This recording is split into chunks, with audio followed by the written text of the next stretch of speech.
Bonjour, chronique littérature aujourd'hui et d'une certaine manière, mais d'une certaine manière seulement, je fais dans l'actualité, puisque je parle d'un roman certes pas tout jeune, mais qui a inspiré un film tout récent et en principe toujours sur les écrans, à savoir le roman Silence de Shusako Endo. Donc la sortie toute récente encore de Silence, dernier film en date de Martin Scorsese, et un projet qui remonte à fort longtemps, aura au moins eu cet avantage, indépendamment de ses qualités propres, rappeler à notre bon souvenir le roman de Shusaku Endo dont il est l'adaptation. Il y en avait déjà eu une japonaise que je n'ai pas vue. En témoigne cette réédition datée de décembre dernier, avec forcément l'affiche du film en guise de couverture. Cela faisait quelque temps que je comptais lire ce livre, probablement le plus célèbre de son auteur, une occasion toute trouvée donc. Et dois-je avouer que le film de Scorsese soit toujours à l'affiche a pu précipiter quelque peu cette lecture. À vrai dire, je me tâte. Je ne sais pas si j'ai envie de le voir ou pas, je ne sais pas si je peux m'enquiller ces 2h40, je crois, ou pas, moi qui ai depuis fort longtemps déserté les salles de cinéma. Mais je me pose au moins la question. Lire le livre ne m'a en fait pas permis d'apporter une réponse à cette question, mais peut-être avant tout cette fois parce qu'il s'agit d'un très bon roman et dont je redoute d'autant plus l'adaptation, forcément périlleuse. J'ai beaucoup aimé Scorsese fut un temps, nettement moins ces dernières années, la plupart de ses projets les plus récents ne m'ayant pas emballé plus que ça. Peut-être à tort, hein. Mais ici, outre le nom du réalisateur et ses connotations, il me faut sans doute composer avec la réception du film, ou plus exactement avec les points qui semblent avoir été mis en avant dans ces divers retours. Bon, je parle bien sûr de retour à un minimum sérieux, hein, on peut évacuer d'emblée la tanche cosmique d'Urindal, même si je dois reconnaître avoir découvert émerveillé le dit Guignol au travers justement de la réponse qui lui avait été faite sur Sens Critique, démontrant assurément, au-delà de ses good shots éventuellement discutables, qu'il n'avait absolument rien pané à ce dont il parlait avec tant d'assurance. Reste que le film a d'emblée suscité une image collective, peut-être en forme de préjugé, mais qui m'intrigue d'autant plus, qu'elle est passablement éloignée du contenu du roman. Vraie critique qui porte authentiquement à l'encontre d'un Scorsese qui se serait approprié le livre, ce qui est dans l'ordre des choses, mais pour le tirer dans une direction tout autre et à mon sens moins enthousiasmante, c'est possible. Je n'exclus pas pour autant que des critiques aient pu se montrer chatouilleux devant le film pour la seule et mauvaise raison qu'il était chrétien. Ce qu'est le livre, mais d'une manière bien plus complexe que ce que l'on pourrait croire, et on ne peut plus éloigner de tout prosélytisme catho-nauséabond. Et c'est le moment de l'aveu dans un soupir, juste histoire que les choses soient claires. Je ne suis pas catholique. Je me définis comme agnostique, mais sans cacher que je ne fais plus que pencher fortement vers l'athéisme. Précaution langagière donc, mais le fait est que je ne crois en aucun dieu. Surtout, je ne comprends tout simplement pas les idées de révélation et de culte, la simple idée d'adorer un créateur pour cette seule raison, la conviction de la bonté de cet être supérieur dans un monde qui semble chaque jour un peu plus témoigner de ce qu'il ne peut pas être bon, sans même parler bien sûr du fanatisme exclusif menant nos prétendus parangons de vertu aux comportements les plus atroces et scandaleux sans que cette contradiction fondamentale ne les touche en rien, tout cela me dépasse totalement. Qu'importe. Eh bien, j'aurai sans doute l'occasion d'y revenir, mais si je ne sais pas ce qu'il en est du film de Scorsese, le roman de Shusaku Endo ne s'adresse pas spécifiquement aux catholiques ou plus généralement aux chrétiens. Et il est parfaitement en mesure de faire vibrer quelqu'un qui, comme moi, n'a jamais pu se faire à l'idée d'adhérer à une foi quelle qu'elle soit. Le contexte a bien sûr son importance, mais le livre, en questionnant justement l'universalisme, l'idée même d'une religion universelle de salut, déploie peut-être d'autant plus quelque chose d'universel. Pourquoi ces développements alors? Parce que j'ai trop lu de ces réponses bornées chez certains camarades qui font dans le réflexe pavlovien dès qu'ils lisent ou entendent le mot de Dieu, et d'autant plus en France quand c'est de christianisme ou de catholicisme que l'on parle. Il y a assurément des raisons à cela, raisons que je partage plus qu'à mon tour, mais faire la part des choses me paraît davantage appréciable. Et je suis convaincu qu'au milieu des atrocités qu'elle a sempiternellement suscitées, la religion, quelle qu'elle soit, peut parfois être belle, et les croyants admirables. Quoi qu'il en soit, mais donc d'autant plus en se focalisant sur la dimension chrétienne du film, On lui a énormément reproché de se complaire dans la description des persécutions atroces infligées par des Japonais fourbes à des Japonais tellement plus gentils, parce que chrétiens, et à des prêtres portugais que leur seule teinte de peau placerait d'une certaine manière au-dessus des autres. Concernant ce dernier point, le livre apporte là encore une réponse autrement subtile. Mais le fait à mettre en avant dans ce compte-rendu, sans doute, c'est que le roman de Shusaku Endo ne se complaît certainement pas dans l'exploitation limite mondo et outrancièrement racoleuse des supplices sadiques infligés par de zélés tortionnaires nippons. Pas du tout, en fait. Ces horreurs sont bel et bien évoquées, et sans phare. Elles sont des faits historiques, que l'on ne saurait nier en tant que tels, ou balayés pour la seule raison que leurs victimes auraient été de bêtes croyants, alors finalement bien faits pour leur gueule, etc. Mais quand Endo parle de tout cela, c'est sans complaisance aucune, et sans qu'il s'y attarde vraiment. On a pu comparer le film de Scorsese à la Passion du Christ de Mel Gibson comme un nouvel avatar de Navrance Neuf Bigot. Je ne sais pas ce qu'il en est du film, donc, mais je peux vous assurer que le roman, en tout cas, c'est tout sauf ça. Vraiment. L'exact opposé, à tous les points de vue. Ceci étant, on ne peut sans doute se passer, dans quelque perspective que ce soit, de mentionner Silence comme un film catholique, même en s'inscrivant dans la filmographie récente du réalisateur de La Dernière Tentation du Christ, qui, on s'en souvient, n'avait pas exactement ravi les cathophages à sa sortie. Silence n'en a pas moins connu sa première au Vatican. Mais en fait, La Dernière Tentation du Christ est sans doute une référence à garder en tête. Non qu'elle explique à proprement parler Silence, mais à la lecture de ce roman, d'un auteur catholique revendiqué, on comprend fort bien que Martin Scorsese ait eu de longue date l'envie d'en tirer quelque chose à l'écran. Et en outre, Silence n'a rien d'un roman flattant les chrétiens et leurs convictions. À l'époque de sa sortie, en 1966, il avait semble-t-il passablement déplu aux communautés chrétiennes japonaises, qui en déconseillaient au mieux la lecture. Et en fouinant sur le web, entre critiques et commentaires du livre et du film, je suis tombé sur nombre de chrétiens affichés tout à fait contemporains qui en disaient pique-pendre, y voyant une insulte à leurs convictions. Et au fond, cela n'a rien d'étonnant à voir le propos essentiel du roman qui est donc autrement profond. Il est d'autant plus appréciable d'en lire des recensions chrétiennes plus subtiles, j'imagine, car il y en a, heureusement, et en nombre. Mais retournons donc aux sources, avec tout d'abord quelques mots concernant l'auteur, Shusaku Endo. Je dois reconnaître que, silence mis à part, je n'en connaissais absolument rien. Il ne me paraît pas à cet égard avoir eu la popularité internationale de certains de ses contemporains, des Yukio Mishima, Yasunari Kawabata, Kenzaburo Oe, ou me paraissait. C'est peut-être plutôt en effet une fausse impression de ma part. Le fait est que Kendo a rencontré un certain succès de son vivant, et qu'il a été abondamment traduit, y compris en français. Une douzaine de volumes recensés dans la bibliographie en fin d'ouvrage, ce qui n'est certes pas rien. Bon, après, ces traductions peuvent être problématiques, et j'y reviendrai juste après. Mais Endo, dans le monde littéraire japonais, avait une particularité. Il était catholique, un héritage de sa mère, très dévote dans cette dimension hétérodoxe, qu'il a fait baptiser en 1935, à l'âge de 12 ans, sous le nom de Paul. On se doute que cette singularité pouvait être difficile à assumer dans le Japon militariste des 20 premières années de Showa, dont l'idéologie officielle mettait en avant l'empereur de lignée directe et ininterrompue remontant à la déesse solaire Amaterasu. Ceci bien sûr sans préjuger des particularités de la vie spirituelle au Japon, porté le cas échéant au syncrétisme et aux assemblages complexes, empruntant éventuellement à des fois très diverses, mais perçus comme n'étant pas contradictoires. En fait, Silence se révèle particulièrement instructif dans cette optique à sa manière. Et par ailleurs, des chrétiens japonais d'alors pouvaient très bien s'accommoder des exigences du Shinto d'État. Tetsuya Takahashi en fournit nombre d'exemples surprenants mais d'autant plus éloquents dans son essai Mort pour l'empereur à la question du Yasukuni, que j'avais chroniqué et qui avait fait l'objet d'une précédente vidéo. Il ne faut donc pas exagérer les conséquences de ce statut particulier dans quelque sens que ce soit. Mais oui, on peut sans doute y trouver une origine à ce sentiment, semble-t-il, récurrent dans l'œuvre d'Endo, d'être toujours en terre étrangère, et ce où qu'il se trouve. Par contre, au cas où, je doute fort que les persécutions subies par les chrétiens dans Silence doivent être mises en rapport avec d'éventuelles brimades dans la biographie de l'auteur. La distance est telle que la comparaison devient d'une certaine manière indécente. Toutefois, il ne s'agit pas ici d'une simple anecdote biographique. Sa condition de chrétien et de catholique était bel et bien un élément déterminant de sa vie, mais tout autant de son œuvre. En fait, tout au long de sa carrière, il semble être systématiquement revenu sur cette question, y apportant éventuellement des réponses qui pouvaient varier avec le temps.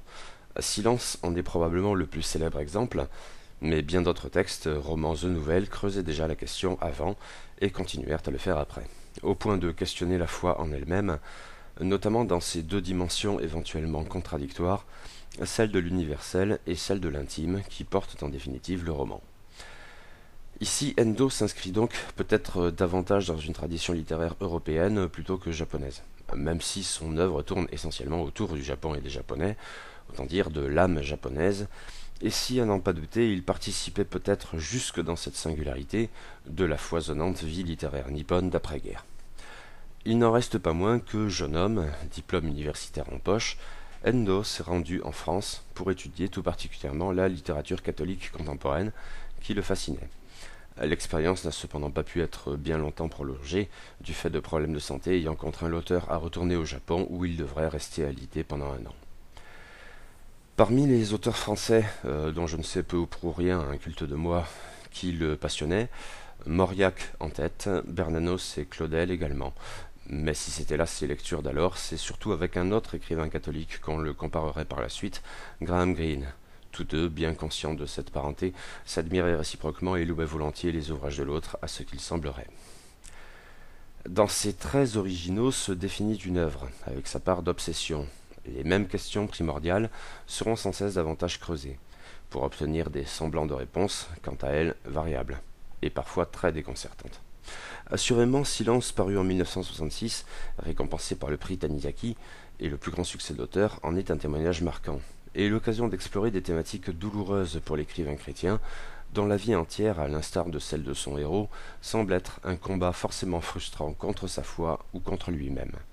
Aussi, ce roman chrétien n'est donc pas forcément toujours prisé des chrétiens. Je l'avais déjà évoqué auparavant. Les choses ont changé sans doute depuis l'époque de la sortie du livre, mais je ne suis que davantage perplexe quand je lis ça et là que le film de Scorsese serait prosélyte et bêtement bigot, que ce tableau corresponde bien à une réalité du film ou à un fantasme pavlovien, mais c'est tout le problème. Endo a donc été beaucoup traduit, y compris en français. Mais il faut noter cependant, ce que je ne peux m'empêcher de trouver regrettable, que nombre de ces livres, sinon tous, et en tout cas le présent Silence, ont été traduits en français à partir de l'anglais. Pas un cas unique, certes, on dit souvent, à titre d'exemple éloquent, que c'était après tout le cas pour Mishima qui avait lui-même fait ce choix, par convenance personnelle. On le dit, je ne suis pas le dernier à le dire, mais j'avoue avoir du coup, par curiosité, jeté un œil à ma collection d'ouvrages de Mishima, romans, nouvelles, essais, théâtre, et en définitive, les traductions du japonais y sont majoritaires. Bon. Peut-être faut-il prendre ici en compte la longévité des auteurs. En effet, Silence, roman paru au Japon en 1966, donc, a été traduit en français, depuis l'anglais donc, par Henriette Gexroll en 1992. Bien plus tard, oui. Mais Endo était toujours vivant. Il ne mourrait qu'en 1996. Alors je ne sais pas. Mais je dois avouer m'être montré d'autant plus méfiant à l'égard de cette traduction. Dans les premiers chapitres, sans forcément pouvoir relever quoi que ce soit de bien précis, j'avais un sentiment de lourdeur globale, voire de maladresse, et suspectais plus qu'à mon tour des approximations d'ordre culturel, ainsi sur la nature des samouraïs, à tort ou à raison. Il est d'ailleurs quelques occasions où l'intermédiaire de l'anglais s'affiche un peu absurdement. Ainsi quand le prêtre portugais, s'entretenant avec un japonais, lui parle de la fête d'Halloween. Globalement, toutefois, c'est passé, et mes préventions initiales m'ont ensuite largement abandonné. Par ailleurs, il y a indéniablement de beaux passages dans ce texte français, et je vais essayer d'en donner une idée tout à l'heure. Dans un autre registre, mais c'est peut-être pour l'anecdote, un parti pris m'a un peu étonné, mais sans doute à tort, une fois de plus, témoignant seulement cette fois de mon incompétence en la matière. Simplement, les noms religieux des personnages portugais du roman, semble-t-il bel et bien portugais, dans la version anglaise du moins, dans la version japonaise aussi je suppose, sont ici francisés. Sebastião Rodrigues, le héros devient Sébastien Rodrigues, de même pour son camarade Francisco Garp, dès lors François, tandis que leur objectif supposé, Cristóvão Ferreira, devient Christophe. Mais peut-être est-ce l'usage ?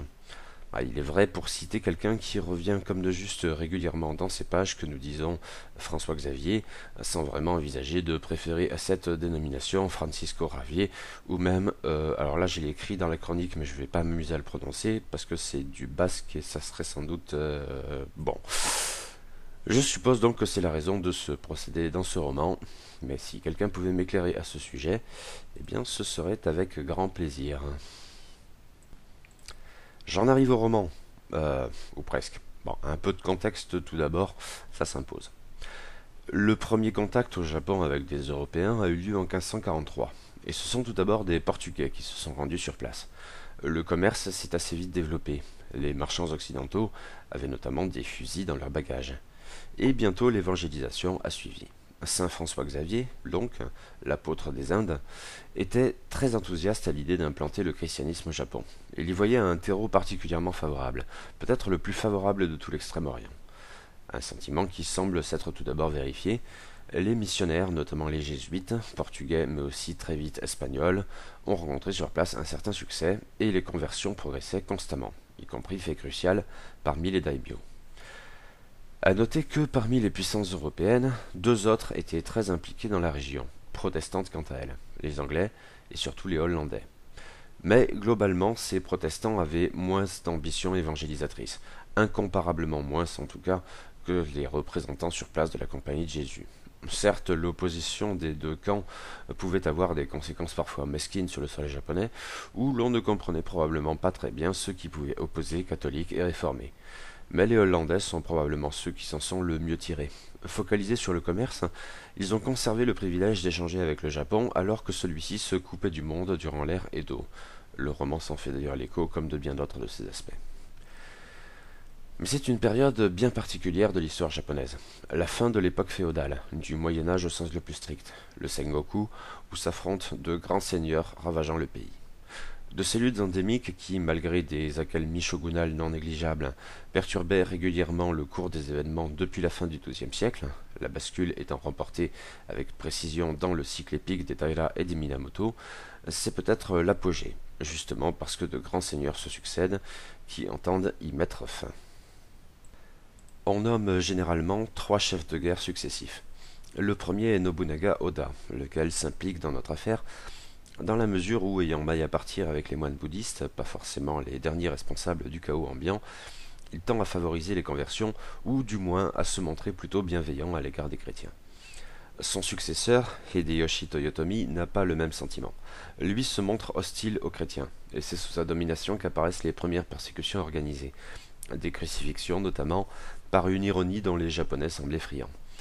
Puis le pouvoir passe à Ieyasu Tokugawa, qui emporte enfin la partie, notamment lors de la célèbre bataille de Sekigahara en 1600, et fonde un nouveau shogunat, marquant le point de départ de l'époque Edo, qui durerait jusqu'en 1868. Or, les shoguns Tokugawa, à l'instar de leurs prédécesseurs, se méfient des chrétiens, et peut-être plus globalement de l'étranger. Les mesures s'enchaînent durant les premiers règnes. Ieyasu lui-même, d'abord indifférent à la question tant il sait combien le commerce avec les Européens lui est profitable, change de politique à mesure qu'il soupçonne le potentiel subversif de la foi chrétienne implantée au Japon, et c'est ainsi qu'il expulse les missionnaires chrétiens en 1614. Son successeur, Hidetada, lance une nouvelle vague de persécutions, mais son règne est bref. C'est Iemitsu, le troisième shogun, qui est essentiel relativement à cette dimension de l'histoire japonaise.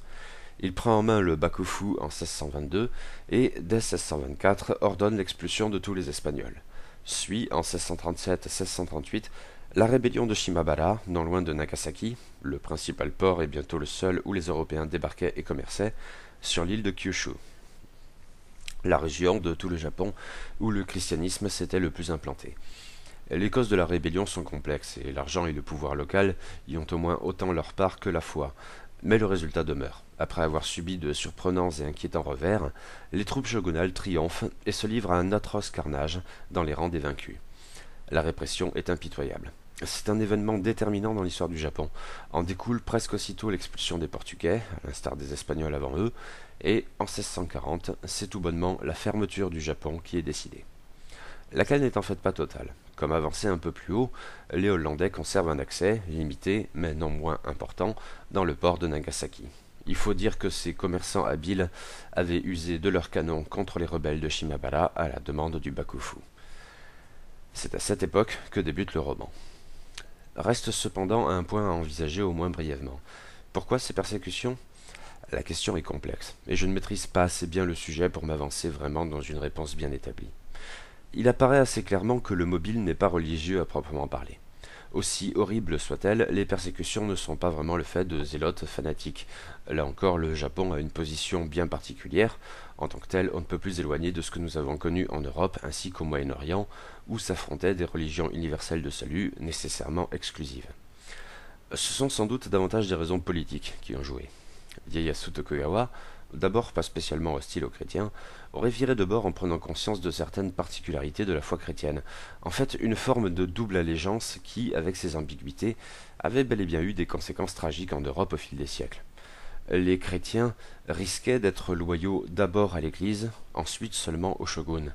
Et c'était une éventualité bien trop dangereuse pour qu'on la laisse se développer. Surtout bien sûr quand c'étaient les pouvoirs locaux qui se convertissaient. Des daimyo éventuellement hostiles au Bakufu. Dans l'île de Kyushu, on comptait nombre de ces fiefs dits extérieurs qui avaient combattu dans le mauvais camp à Sekigahara ou ne s'étaient du moins ralliés que bien tardivement au Tokugawa. En fait, c'est sans doute une dimension essentielle de la rébellion de Shimabara. Mais cela allait peut-être plus loin. Parler de colonisation à l'époque est peut-être un peu ambigu, encore que les exactions des conquistadors en Amérique aient déjà assurément démontré combien la conquête européenne et chrétienne pouvait s'avérer redoutable autant que sanguinaire. Mais l'idée était sans doute là. Avec les marchands venaient les prêtres, mais avec les prêtres viendraient les armées. La conversion suscitant en outre une forme de cinquième colonne, pour emprunter un autre terme résolument anachronique cette fois, qui aurait facilité la tâche d'éventuels envahisseurs. Le Japon, pays jamais conquis, le vent divin contre les Mongols, etc., ne pouvait se permettre de courir un tel risque. Or, je me souviens, mais où l'avais-je lu? Dans un de mes bouquins d'histoire du Japon, sans doute, mais lequel? De cette anecdote où des Espagnols, je crois, se montraient d'une certaine candeur en l'espèce, montrant fièrement à des samouraïs interloqués une carte du monde où les possessions espagnoles s'étendaient toujours davantage dans la foulée du christianisme. De quoi inquiéter le pouvoir japonais à bon droit.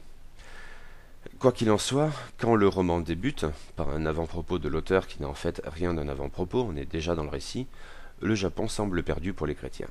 Les prêtres européens se sont vus formellement interdire l'accès au territoire, et ceux qui sont restés malgré tout, contraints à la clandestinité, envoient épisodiquement et au péril de leur vie des rapports terrifiants sur les persécutions subies par les chrétiens du Japon. En fait, en ouvrant ainsi le roman, Shusaku Endo livre d'emblée un épisode atroce de la répression antichrétienne, d'un sadisme ahurissant, mais avec donc une certaine distance qui, à sa façon, permet ensuite au roman de se développer, biaisé sans doute par cette première approche, mais en tirant aussi profit, dans le sens où les tableaux ultérieurs, directement vécus par le héros du roman, ne seront jamais aussi détaillés dans ce qu'il pourrait avoir de scabreux et sordide. La compagnie de Jésus n'est pas folle. La situation étant ce qu'elle est, et mission évangélisatrice ou pas, elle ne compte pas risquer ses précieux prêtres dans une aventure d'emblée condamnée à l'échec. C'est sans doute regrettable pour les chrétiens japonais délaissés, car il y en a bel et bien, mais que voulez-vous? 3 jeunes prêtres portugais, ardents comme de juste, ne sont pas de cet avis. On en retiendra surtout l'un d'entre eux, Sébastien Rodriguez, qui est le héros du roman. Il s'inspire, semble-t-il, d'un personnage historique du nom de Giuseppe Schiala, un jésuite italien quant à lui. Ces 3 jeunes hommes ont un point commun. Ils ont eu pour professeur un très fameux théologien et missionnaire du nom de Christophe Ferreira, un homme intelligent, charismatique et bon, dont l'enseignement les a profondément marqués. Or, Ferreira avait par la suite été envoyé au Japon en pleine persécution. Contraint à se cacher, il était néanmoins resté sur place et avait régulièrement écrit aux jésuites, à leur base d'opération de Goa et Macao, pour leur décrire les souffrances des fidèles nippons. Puis, plus rien. Peut-être le bon père était-il mort? Un martyr de plus aux mains des cruels japonais? Il y a cependant une éventualité bien plus embarrassante. La rumeur court en effet qu'il serait toujours vivant, mais parce qu'il aurait apostasié. Le jésuite aurait renié le Christ. Pas seulement en marchant sur son effigie, test dit de l'effumi, classiquement employé pour démasquer les chrétiens, mais le roman montrera avec habileté toute la fourberie de cette méthode. Non, bien plus, il aurait abandonné son titre de prêtre, il aurait épousé une japonaise, il vivrait libre au Japon, proche des autorités, et rédigerait même des pamphlets condamnant le christianisme comme une religion fausse et démontrant que sa tentative de l'implanter au Japon était absurde, pernicieuse et subversive. Cela, nos jeunes prêtres ne peuvent le croire. Calomnie. Le père Ferreira n'aurait jamais renié sa foi. Il n'est sans doute pas anodin dans le propos du roman que ce soit la suspicion d'apostasie chez un prêtre portugais qui justifie l'odyssée de notre héros plutôt que les souffrances des fidèles autochtones. En fait, la question de l'apostasie est centrale dans le roman, bien avant les persécutions qui tiennent plus du cadre, voire du prétexte qu'autre chose. L'apostasie hantera sans cesse le héros, jusqu'à ce que cette rumination lui impose de choisir enfin. Mais nous n'en sommes pas encore là. Les trois bouillants missionnaires obtiennent bel et bien l'autorisation de tenter l'entreprise risquée d'entrer clandestinement au Japon afin d'enquêter sur cette bien triste affaire.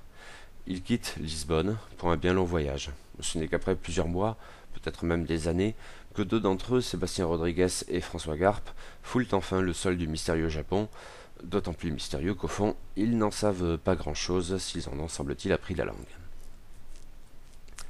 Avec l'aide d'un répugnant personnage du nom de Kichijiro, répugnant car au-delà du soupçon fondé qu'il pourrait bien être un apostat, ce personnage faible et se drapant dans cette faiblesse pour justifier sempiternellement sa mesquinerie suscite le plus profond dégoût chez Rodriguez, et sans doute aussi chez le lecteur ainsi pris à partie quelles que soient par ailleurs ses convictions. Les deux prêtres accostent à Kyushu, pas si loin de Nagasaki, la région où du Japon où le christianisme était le plus implanté. Que l'odieux Kichijiro soit là leur importe bien plus qu'ils n'osent se l'avouer. Le fait est qu'ils sont venus sans guère de préparation, pas bien certains de comment trouver des chrétiens dans la région, sans révéler leur présence à leurs nombreux ennemis. Mais ils rencontrent bien de ces chrétiens cachés, ainsi qu'on les appelle, Kakure Kirishitan. Des paysans d'une pauvreté affligeante, survivant tant bien que mal dans une région si rude. Pour les fringants jésuites portugais, c'est assez déconcertant. Sans doute ne s'attendent-ils pas à un tableau réjouissant, mais ça... En même temps, ces pauvres gens n'en sont que plus admirables d'avoir conservé leur foi contre vents et marées. Et les pauvres ne sont-ils pas le vrai peuple du Seigneur? Oui, par certains côtés, les jésuites n'en admirent que davantage ces gens simples et bons, qui font preuve d'un courage auprès duquel le leur pâlit dans une certaine mesure. Un personnage tout particulièrement suscite ce profond respect, peut-être pas exempt d'une forme de condescendance, Mokichi, comme une antithèse à Kichijiro. Mais la question doit bientôt se poser à laquelle les prêtres n'étaient pas forcément préparés, alors même que leurs prédécesseurs au Japon avaient signalé le fait, saint François Xavier lui-même sauf erreur. Ces paysans sont-ils vraiment des chrétiens? Chez eux, le culte s'est adapté, d'autant plus depuis que ces brebis ont perdu leurs nécessaires bergers européens. Dans toute autre circonstance, on aurait pu les qualifier d'hérétiques, car leur foi simple se mêle de superstition, leur rapport aux représentations du Christ et de la Vierge Marie vire à l'idolâtrie, tout particulièrement en fait concernant Marie. Chez ces chrétiens, elle est parfois plus importante que le Christ. Et la spiritualité locale infuse dans le pur christianisme des prêtres. Jésus, Marie prennent au fil du temps de plus en plus l'allure de Bouddha ou de Kami. Par exemple, Marie et Canon sont associés. Des traits qui se perpétueront dans les quelques rares communautés qui parviendront à survivre, cachées donc, tout au long de l'ère Edo, jusqu'à ce que la restauration de Meiji autorise à nouveau le christianisme au Japon. On constatera alors tout ce qui séparait ces anciens chrétiens, après 2 siècles de culte clandestin et autochtone, et les nouveaux chrétiens convertis à partir de la deuxième moitié du XIXe siècle. Mais les prêtres jésuites n'en sont certes pas là, c'est globalement l'admiration qui domine. Se pose ici la question du point de vue. Le roman varie étrangement à cet égard, mais avec pertinence. L'avant-propos, qui n'en est pas un, a déjà été évoqué, et le roman se conclut sur des sortes d'annexes qui n'en sont pas davantage. Mais l'essentiel du roman se scinde en 2 parties autrement volumineuses. Dans la première, nous lisons de longues lettres de Sébastien Rodriguez à destination des supérieurs de son ordre, sans vraie garantie qu'elle leur soit jamais parvenue. Elles viennent à vrai dire plus du journal intime que de la correspondance. Dans la deuxième partie du roman, après l'événement que vous supposez, la narration passe à la 3e personne. Mais dans les 2 cas, le point de vue reste celui du jeune prêtre, et c'est comme de juste un point de vue biaisé. C'est pourquoi dans le roman, les chrétiens japonais sont tous admirables, Kichijiro étant l'exception, mais quelle exception! En même temps, dans son rôle tout truvé de Judas, il n'en est pas sans une certaine grandeur paradoxale, tandis que leurs persécuteurs, conformément à leur fonction, sont détestables, y compris, ou peut-être d'autant plus, quand ils empruntent une façade bonhomme. On peut sans doute balayer avec mépris la méchanceté crasse de celui qui ne sera jamais désigné autrement que par son office, l'interprète. Mais le cas du commissaire Inoue est tout différent. Le vieil homme, apostat dit-on, qui supervise les persécutions dans la région, et contre lequel on avait tout particulièrement mis Rodriguez en garde à la veille de son départ pour le Japon. Un démon. mais un démon intelligent, habile, qui donne d'abord l'impression d'être ouvert et même sympathique, un démon dont la fonction essentielle sera d'obtenir l'apostasie des prêtres étrangers. Mais il s'agit donc d'un point de vue, et parfaitement légitime dans l'optique narrative du roman. Je sais que Lahurie Durandal a dit bien des bêtises à ce propos, gonflé de sa part qui plus est, le gag chinois de sa chronique de Lucie, mon Dieu si j'ose dire, mais je ne sais donc pas ce qu'il en est dans le film de Scorsese. Ça ne doit pas être facile à mettre en scène, tant c'est bien plus subtil et risqué qu'il n'y paraît, donc. Et c'est là qu'il me faut placer une balise spoiler, même si je ne suis pas bien certain quelle est sa raison d'être. C'est une précaution quand même. Plus tard, je mettrai une balise méga spoiler quand ça importera vraiment, donc je vous laisse déterminer jusqu'où vous pouvez écouter. Petite pause donc. Et reprenons. Le temps n'est pas à l'admiration hébétée. Le Japon est pour les chrétiens, portugais ou japonais, un cauchemar, un enfer. Le Bakufu, dans son entreprise de répression du christianisme, déploie les moyens et les méthodes d'une police secrète dans quelque état totalitaire du XXe siècle. Les contrôles sont systématiques et permanents, ils peuvent frapper d'un jour à l'autre et ils ne manqueront pas de le faire. Que les paysans y échappent, parfois, tient déjà du miracle. Alors les prêtres portugais, impensable, ils seront pris tôt ou tard. Et ils ne seront pas les seuls à en payer le prix. Or, ils s'en rendent compte, et c'est tout le propos. La fleur au fusil, si j'ose dire, nos jésuites ont débarqué dans un Japon sauvage et hostile, où ils pensaient constituer des modèles d'un grand secours pour les chrétiens qui restaient sur place, d'une part, et d'autre part où ils étaient certains de trouver à dénoncer comme telle la calomnie portant sur l'apostasie du père Ferreira. Ils doivent cependant finir par admettre que cela ne sera pas le cas. Pour les paysans, et ceux quand bien même ces derniers ne diraient jamais une chose pareille, et sans doute ne le penseraient même pas, ils sont une menace. Et très vite, ce n'est pas la question de l'apostasie du père Ferreira qui se posera, mais celle de leur propre apostasie, pointant à l'horizon. Mokichi, l'admirable Mokichi, et d'autres avec lui, meurent pour eux dans les terribles supplices que leur infligent les hommes du commissaire Inoue. Et Kichijiro, son antithèse, joue nécessairement son rôle de Judas auprès d'un Rodriguez de plus en plus porté, il est vrai, à se voir lui-même comme le Christ. Mais à une différence près. Rodriguez souffre sans doute dans son âme, mais ce sont les paysans qui souffrent dans leur chair. Les tourments infligés par Inoue et ses sbires sont en effet de deux ordres. Les tortures physiques, d'un raffinement sadique insoupçonnable, et les massacres, c'est bon pour les paysans japonais. Mais ils n'ont aucune intention de tuer les prêtres, même après les avoir fait souffrir. Ce qu'ils veulent, c'est leur apostasie. Ils ne se satisferont de rien d'autre. Et l'apostasie, c'est bien plus que le rite de l'effomie consistant à fouler l'image du Christ ou de la Vierge. Un piège pour paysans. Leurs bourreaux savent très bien que ce simple geste n'est pas forcément en soi révélateur, si le refus de le commettre l'est assurément. L'apostasie qu'ils attendent des prêtres va au-delà. Et si, dans leur sadisme cette fois d'ordre psychologique, ils comptent bien contraindre Rodriguez à poser le pied sur l'effigie de son Dieu, ils comptent en obtenir bien davantage. Dans la parole autant que dans la pensée, le prêtre devra renier sa foi de bout en bout.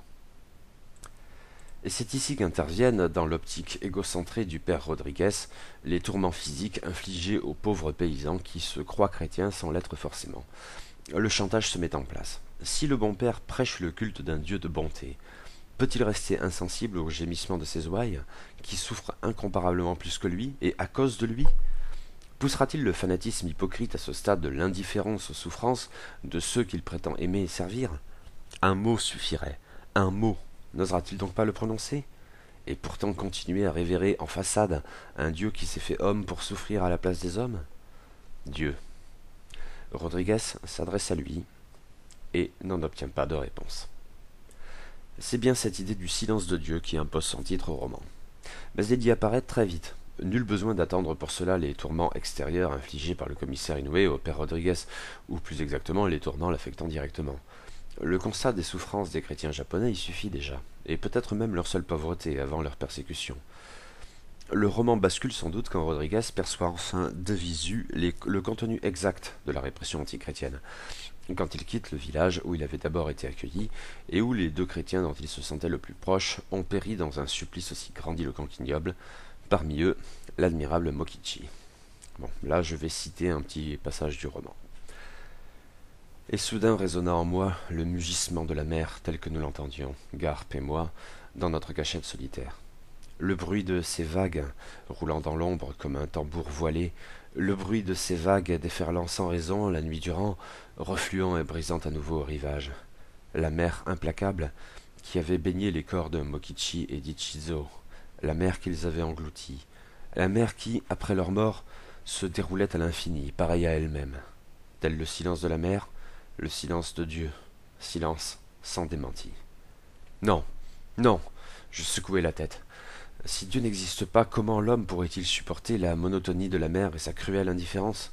Mais en supposant, je dis bien en supposant, au plus profond de mon être, une autre voix murmurait pourtant, en supposant que Dieu n'existe pas. Terrifiante idée. S'il n'existe pas, tout est absurde. Absurde le drame de Mokichi et d'Ichizo, attachés au poteau et balayés par la mer. Absurde l'illusion des missionnaires qui ont passé 3 ans en mer pour arriver jusqu'ici. Et moi, rôdant dans ces montagnes désertes. Absurde ma situation. Arrachant des brins d'herbe, j'en mâchais chemin faisant, luttant contre les pensées qui nouaient ma gorge comme une nausée. Je ne savais que trop, le plus grand crime contre l'esprit, c'est le désespoir. Mais du silence de Dieu, je ne pouvais sonder le mystère.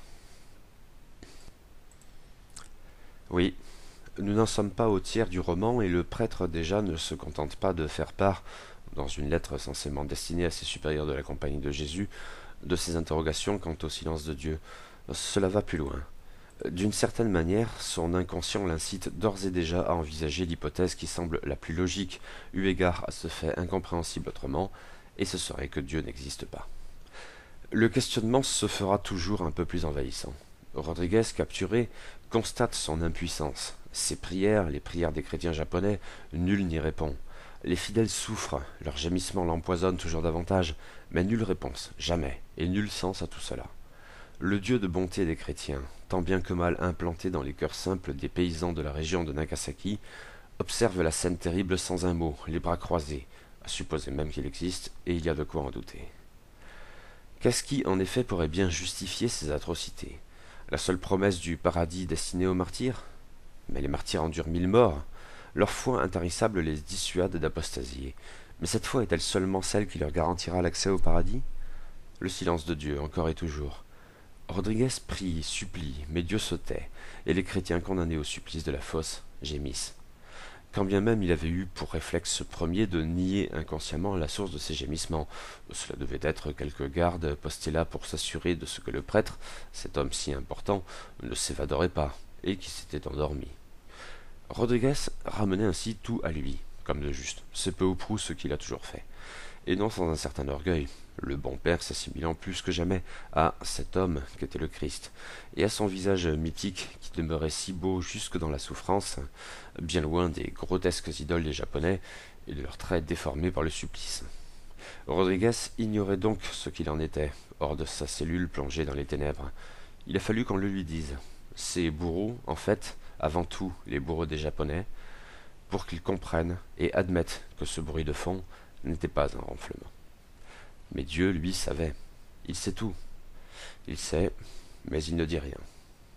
Bon, c'est ici que je place ma balise méga spoiler au cas où et qui vaudra jusqu'à la fin de cette chronique. En effet, un jour, Dieu parle enfin, si c'est bien lui. De manière significative, cette manifestation a lieu au moment où le commissaire Inoue se décide enfin à confronter Rodriguez à son possible supplice de manière concrète, en usant de la première étape habituelle avant l'épreuve de la fosse, qui est le rite de l'effumie. Le prêtre foulera-t-il la planche où est représenté le Christ? Il sait très bien ce qu'il en est de la valeur de ce test. Il sait aussi alors que son prédécesseur Christophe Ferreira, qui l'a dû l'étang, avait bel et bien apostasié. Nulle calomnie ici. L'impensable était vrai. Il a rencontré l'ex-prêtre et s'est longuement entretenu avec lui, du silence de Dieu notamment. Et comme lors d'autres entretiens avec le commissaire Inoue cette fois, où son larbin l'interprète, ils se sont posé la question de l'implantation du christianisme dans le marais japonais. Ferreira incite Rodriguez à apostasier ainsi que lui, parce que leur cause est mauvaise et absurde, et parce que leur obstination génère les souffrances des paysans et les entretient. Ils peuvent, ainsi que ces derniers, révérer abstraitement un Christ qui serait avant tout l'homme ayant souffert pour les hommes. Mais les souffrances des hommes sont bien trop concrètes, et il suffirait d'un mot de leur part pour y mettre fin. Ne serait-ce pas là le vrai sacrifice du chrétien? Le père Rodriguez est devant la planche de l'Euphonie, et lui qui n'osait plus interroger son dieu mutique, il entend pourtant alors une voix dans son crâne, mais qui lui paraît jaillir de la représentation grotesque figurant sur la planche. Apostasie. Le prêtre foule l'image de son sauveur. Un roman chrétien, silence? Oui, sans doute. Dans la mesure où, si elles peuvent faire vibrer tout un chacun, les questions posées par le livre jaillissent d'un contexte catholique et lui sont intimement liées. Mais pas un roman bigot. Certainement pas. On comprend à la lecture que les chrétiens japonais de 1966 aient pu se faire déconseiller l'ouvrage. On comprend aussi qu'aujourd'hui encore, des chrétiens puissent se sentir mal à l'aise à la lecture de Silence, voire sombrer dans la colère. Fouinant sur le web, je suis tombé aussi bien sur des articles intelligents que sur des commentaires idiots. Bon, normal. Mais dans de nombreux cas, de part et d'autre, cette fin fait polémique. Est-ce Dieu qui parle à Rodriguez? Ou bien lui-même, son inconscient plus ou moins lâche? D'aucuns avancent que cela pourrait être Satan. Et l'apostasie du père? Elle en irrite un certain nombre. C'était le héros, un héros chrétien, il ne devait pas céder. Je suis même tombé sur une discussion édifiante où un lecteur américain supposait que le gouvernement japonais qui avait financé les études de Shusaku Endo avait dû aussi le payer pour qu'il écrive cette fin répugnante de propagande antichrétienne. Misère. Cependant, le roman ne s'arrête pas avec l'apostasie du père Rodriguez. Demeurent quelques chapitres, plus ou moins en forme d'annexe, qui témoignent des 30 ans que l'ex-jésuite a encore passé au Japon, en résidence surveillée, sous un nom japonais. On en retiendra surtout le journal tenu par un commerçant hollandais, qui effectivement n'a pas grand-chose à faire de l'évangélisation. Le protestant, contrairement à ses rivaux espagnols, portugais, etc., peut toujours commercer avec le Japon. Dans ses cahiers en forme de livre de raison, il fait sa comptabilité et note quelques anecdotes ici ou là, mais sans s'y étendre. Les apostats anciennement catholiques y figurent, mais au fond il n'a rien à en dire. Il se contente de s'assurer que ces hommes respectent bien la législation antichrétienne du shogunat, et avec un certain zèle. Page d'un romancier catholique? Mais Silence interroge donc le christianisme, et sous deux angles qui sont indissociables pour le père Rodriguez, et pour Endo peut-être, quand bien même ils paraissent tout d'abord opposés, voire contradictoires. En effet, il faut tout autant s'y poser la question de l'universel et de l'intime. C'est parce que le christianisme se pose en religion universelle de salut que l'évangélisation même peut et doit être envisagée. Pour le père Rodriguez en partance pour le Japon, convaincu de la pureté de la foi de son prédécesseur le père Ferreira, cela ne fait pas l'ombre d'un doute, le message du Christ s'adresse à tous les hommes, même ceux qui, pour quelque étrange raison, vivent aux antipodes de l'Europe, et le Christ a souffert pour ces hommes aussi bien que les autres. Mais là-bas, le tableau se fait bientôt tout autre. Ce sont les hommes qui souffrent, et pour un Christ c'est qu'ils ne conçoivent pas très bien. Ils aiment en lui justement l'homme qui a souffert, un réconfort dans ce monde si rude. Mais ils l'adorent presque comme une idole ou d'une manière vaguement bouddhique, et de même pour la Vierge Marie. Leur foi, constate Rodriguez, n'est déjà plus tout à fait celle des chrétiens. Le christianisme peut-il seulement s'implanter et dans la durée dans ce pays de mœurs et de cultures si différentes? Rodriguez veut le croire, mais Ferreira n'y croit plus. Le commissaire Inoue, ce démon qui mène d'une poigne de fer les persécutions contre les chrétiens japonais, est si habile à provoquer l'apostasie parce qu'il n'a rien d'un fanatique imbécile. Il sait, lui, et entend le faire comprendre à Rodriguez, que le Japon n'est pas ce qu'il croit, mais c'est un marais, et l'arbre chrétien, simplement privé de ses racines, ne pourra dès lors pas s'y épanouir. La religion universelle, c'est un leurre, une hallucination détachée des faits, et en tant que telle, parfaitement absurde. La foi doit dès lors se replier sur son autre dimension, l'intime. Désencombrée des rites et de sa dimension sociale, la religion s'exprime en l'individu lui-même, ce n'est peut-être même que là qu'elle peut constituer une réalité vécue. Et au fond, cette foi-là pourrait très bien s'accommoder du contexte japonais, mais elle y perd paradoxalement son universalité et tout son décorum. Peut-être est-il pourtant envisageable d'en extraire une autre forme d'universalité? Dans un sens, la simple existence du roman semble en témoigner. La foi intime, par ailleurs, peut certes relever de la conviction fanatique, mais chez le père Rodriguez, constatant les souffrances de ceux qu'il devait considérer comme étant les siens, sans être toujours bien en mesure de les appréhender comme tels, le caractère intime de la croyance chrétienne tourne bientôt à la rumination, et il n'y a dès lors plus qu'un pas, vite franchi car si perturbant et en tant que tel séduisant, avant la remise en question. Le silence de Dieu y est propice, et ce n'est pas le moindre paradoxe en cette affaire. Peut-être faut-il alors envisager rapidement une dernière question? Elle revenait de manière plus ou moins marquée dans les commentaires que j'ai pu parcourir en fouinant un peu sur les réseaux, peut-être tout particulièrement chez les plus hostiles. C'est la question de la faiblesse de Rodriguez, incompréhensible pour ceux qui s'en tiennent au rejet viscéral de l'apostasie du héros. Mais à tout prendre, Rodriguez n'est pas toujours un personnage très sympathique. Et oui, il est peut-être faible, mais d'une certaine manière. Là réside une certaine habileté de l'auteur. Quand Rodriguez apostasie, le lecteur non chrétien tel que moi-même peut sans doute avoir comme une réaction de vague dégoût, en parfaite contradiction avec la thèse que ledit lecteur agnostique était amené à se forger depuis le départ. Nous sommes très tôt convaincus de ce que l'apostasie est le choix à faire, mais quand Rodriguez fait ce choix, nous sommes portés à le rejeter avec un vague mépris. Alors même que la distance devrait nous inciter à voir le plus héroïque de ses gestes, et peut-être même le seul. Mais le jésuite doit sans doute ici être envisagé en parallèle de la première et de la plus problématique de ses ouailles, Kichijiro. Le répugnant bonhomme avec lequel il embarque pour gagner clandestinement le Japon est bel et bien un faible. Ou plus exactement, peut-être il s'affiche en tout cas comme tel, et sans cesse. Il geint, il pleure, je suis faible, ce monde est trop dur pour les gens comme moi, vous au moins vous êtes fort, mais moi, ad nauseam. Ce qui n'incite sans doute pas le lecteur à le prendre en sympathie, peut-être même pas en pitié. Encore moins sans doute quand dans son village il roule des mécaniques pour être ce héros qui a guidé les prêtres portugais. Mais la faiblesse de Kichijiro va bien plus loin que ses seules postures, ainsi quand il dénonce Rodriguez, lequel à vrai dire s'y attendait, mais n'a rien fait pour s'en prémunir. C'est peut-être l'orgueil de sa part d'ailleurs.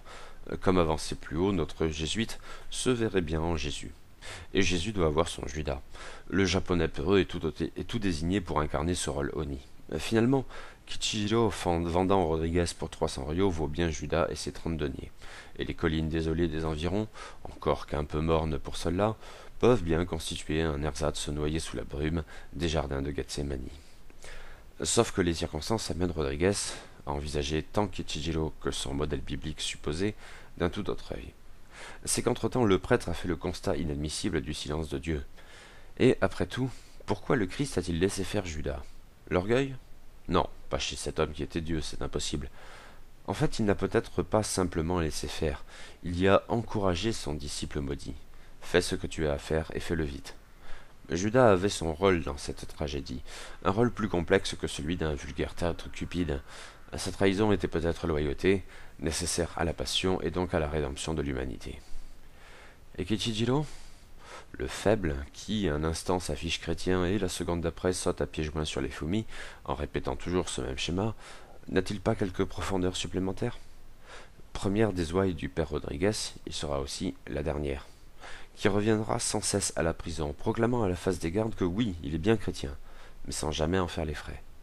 Plus encore, Kichijiro incarnera ce rôle même après l'apostasie de Rodriguez, lequel aura beau lui rappeler sans cesse qu'il n'est plus prêtre et même plus chrétien, qu'importe. Kichijiro, lui, avec toutes ses trahisons, demeure, à l'en croire, chrétien, et il n'en réclame que davantage l'absolution de ce père même qu'il a vendu et qui n'est plus à même de la lui accorder. Kichijiro, au final, n'est-il pas le véritable chrétien du roman? Ou de moins celui qui compte. Silence est bien un très bon roman, beau, subtil et fort.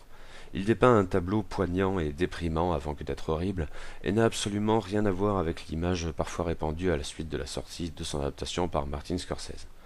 Roman chrétien mais tout sauf bigot, au point même d'être éventuellement suspect aux yeux de certains fidèles d'ailleurs, roman intime et psychologique bien loin de tout caractère de roman d'aventure, qualificatif employé en quatrième de couverture à Lamblon, et interrogation subtile de la foi à milieu du snuff martyrologe que l'on a parfois prétendu, c'est une lecture hautement recommandable, et à même de parler à tous, qu'importe la religion. Roman chrétien?